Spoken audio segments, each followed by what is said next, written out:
Rest in peace, Jimmy, and yeah, the best name of an airplane ever. He's still #1. Investigators have left the scene. Now a memorial takes over at the airfield where a deadly stunt plane crash happened.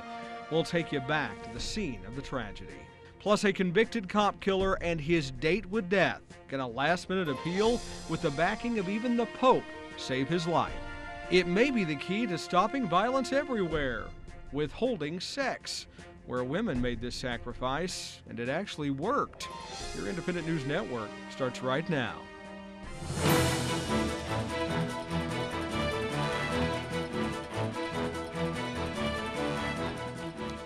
Good evening, everyone. I'm Mike Mickles. Soon we'll learn more about what may have caused the stunt plane to tumble out of the sky into a crowd of onlookers last week in Reno, Nevada. Investigators are back in Washington with what they call tremendous amounts of material collected from the scene during the weekend. That includes witness videos, pictures, and an onboard data box and camera equipment believed to be from the plane. Initial reports indicate a piece of the plane's tail broke off prior to the accident, but a preliminary report is expected to be released on Friday. 9 spectators and the pilot died when the World War II airplane crashed into the box seats. Meanwhile, the sense of loss and grief is taking form in a growing memorial at the airfield. Shannon Moore from our affiliate KRXI has more. It's really sad that something like this happens. 3 days after the P-51 Mustang fell from the sky, visitors from all over the country are gathering here at the airport's gates. This place is a very important place for us also. So we have to, give the flowers. Some say a prayer, others just collect their thoughts, reflecting on a day they'll never forget. I was standing at the pits from their team when it happened, and I saw the family walk away crying. So it was kind of hard to see. Anna Marie has been coming to Reno to watch the races since she was a little girl. She and her friends left Friday's race just as Galloping Ghost was lining up for the last competition of the day. I figured I'd see him the next day, and there's no next day. So, sucks. But yeah, a really awesome airplane. Marie says her final goodbyes to the pilot she always admired. Rest in peace, Jimmy, and yeah, the best name of an airplane ever. So he's still #1. As the memorial site grows, spectators continue to honor the man who some are calling a hero for steering the plane away from the grandstands. People, remember him. What he's done, what he did, and all this, and that. Shannon Moore reporting for INN News. Take a look at this. Investigators want to know what caused a drilling rig to explode in Oklahoma, sending this huge fireball into the sky last night. About a dozen workers were drilling for natural gas when they realized there was a problem. They managed to leave the site just moments before that fiery explosion. Fortunately, no one was hurt. Today marks the end of the military's Don't Ask, Don't Tell policy. President Obama signed a repeal of the law in December of last year, but the Pentagon held off on officially doing away with it until new rules and new training were put in place. For 18 years, the law banned gays and lesbians from serving openly in the military. Estimates show more than 14,000 people were kicked out of the military because of that law. Many of them are already looking to re-enlist. People in Japan are preparing for Typhoon Roke. The massive storm is expected to slam the country tomorrow. Already, several places are seeing heavy flooding from the storm's torrential rains.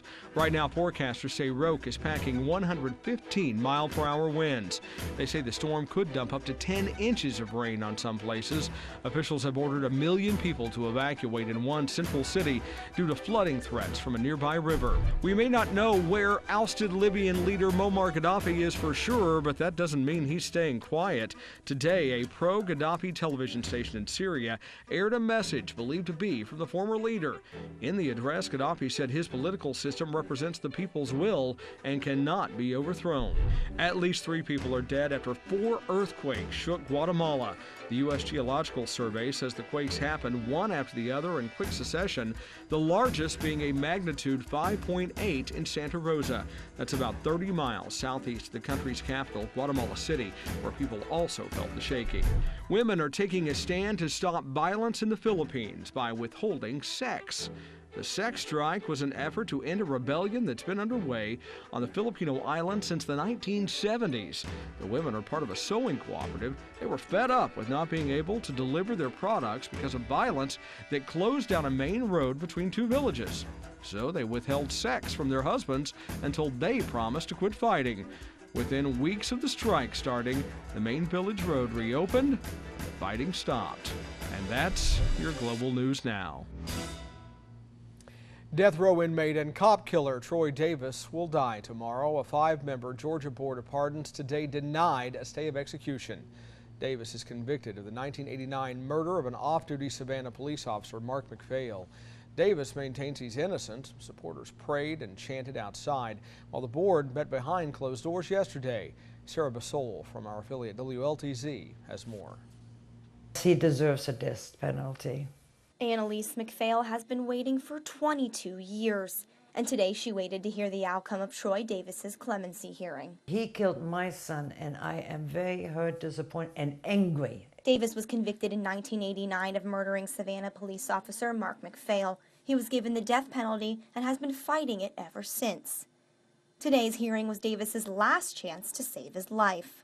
It's in God's hand. That's the only place that it's going to be. It's in God's hand. Over the past 22 years, Davis has had 11 court hearings. His attorneys have tried to appeal the original decision 3 different ways. First, saying that the original trial court has erred. Second, saying that Davis is actually innocent. And third, saying there's new evidence available that wasn't originally available during the first trial. I think it's a little unusual that he was actually given several hearings in which to prove his innocence, and that's something that's rarely done. Columbus defense attorney John Martin is not involved in the case, but he says this case is anything but ordinary. Not only is this a legal case, it's also a political case. Davis has some big supporters in his corner, from former President Jimmy Carter to Pope Benedict. Members of the NAACP dropped off petitions at the Georgia Parole Board this weekend with more than 650,000 signatures. Davis's case is based on 7 of 9 witnesses recanting their testimony, but the Supreme Court ruled in 2008 that the recanting didn't prove the original testimony was a complete fabrication. The law frowns upon recanted testimony. Martin says this case shows a fair legal system. I think when you have the ultimate penalty that you need to have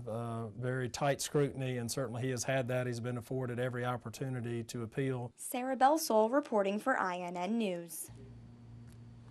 We'll talk about a frightening experience. A McDonald's play place in Montgomery, Alabama needs some fixing after gunshots hit it. None of the children playing inside Sunday night were hurt, thank goodness, but part of the exterior glass shattered. The bullets did not penetrate through the interior window. Police are looking for who did this and why. That play area is closed off indefinitely. Well, you may want to move up your search for that great pumpkin. Coming up, why you may go out of your gourd trying to find one later in the season. Plus, it seems it's all about downsizing these days, and now Coca-Cola's jumping on the tiny bandwagon. Details straight ahead on INN. And we want to remind you, INN News is on Facebook. Now you can also find us on Twitter at INN News Network. And we're on YouTube. We're reaching out to you so you can reach out to us. INN News. We'll be right back.